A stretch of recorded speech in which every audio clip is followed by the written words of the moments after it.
Cooper Marcher here. As over 2 million Ukrainians flee their country, many are refusing to leave without their pets by their side.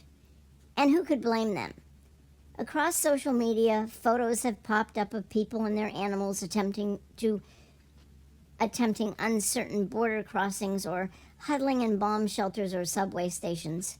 According to recent reports, most neighboring countries are allowing Ukrainians to bring pets across borders without veterinary paperwork. However, there are still many animals in Ukraine in need of food, medicine, and care. Heroic volunteers and zoo and shelter workers are staying behind in the face of missile strikes to care for these animals. A student at National University refused to join his family in India if it meant leaving his rescue dog behind. I decided then that if my dog can't leave, I won't either, he told the Times of India. I know that there is a risk in staying on, but I just can't abandon him. Who will take care of him if I go? It's hard not to feel powerless in times of crisis, but there are ways to help Ukrainian pets and their families, as well as the shelter animals with nowhere else to go. Here are some organizations that need your support to help the animals of Ukraine.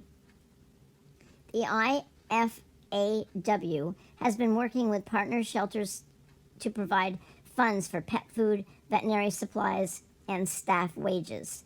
They also have provided a $50,000 grant to the World Central Kitchen, an organization serving hot meals to Ukrainian refugees in Poland and 5 Ukrainian cities, including Odessa and Lviv.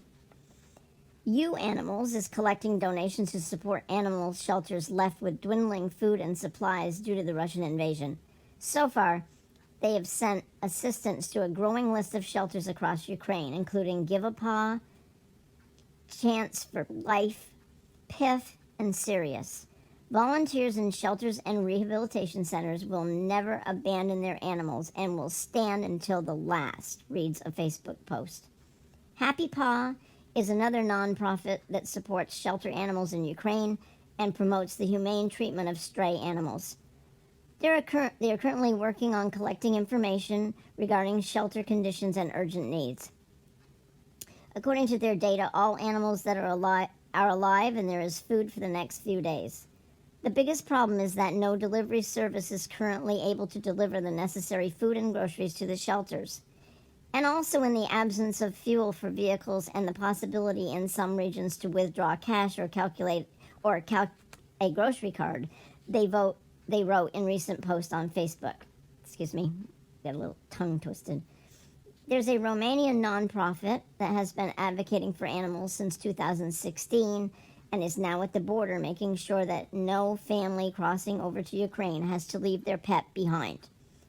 Volunteers with this organization are working to find housing, shelter, and veterinary assistance for animals in need of help, regardless of the species. International Protection League, Andrea and his wife Valadia, have been advocating for stray animals in Ukraine since 2009 and run an animal refuge outside of Kyiv. They continue to care for hundreds of homeless dogs, cats, and farm animals in the midst of military activity. I want to ask everyone to please help the animals if you can. Cooper Marcher here. Ciao.